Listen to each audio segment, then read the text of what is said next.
Sir मैं महाराष्ट्र के अमरावती में रहता हूँ। अमरावती से मैं इंपोर्ट एक्सपोर्ट बिजनेस कर सकता हूँ। अगर कर सकता हूँ तो मैं अमरावती से ही कोई लोकल प्रोडक्ट उठा के इंपोर्ट एक्सपोर्ट बिजनेस कर सकता हूँ।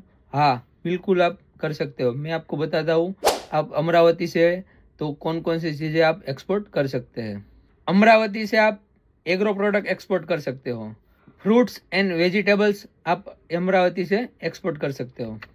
महाराष्ट्र की एक स्पेशलिटी है कि आपको हर शहर के अंदर फ्रूट्स और वेजिटेबल्स मिलेगा ही मिलेगा।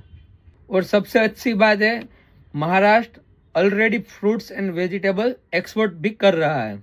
और दूसरी चीज़, हम टेक्सटाइल की बात करें तो महाराष्ट्र टेक्सटाइल का हब है।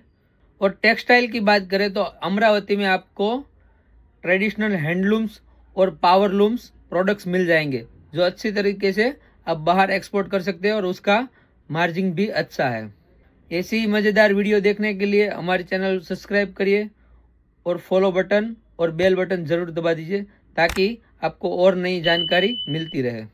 Thank you for watching.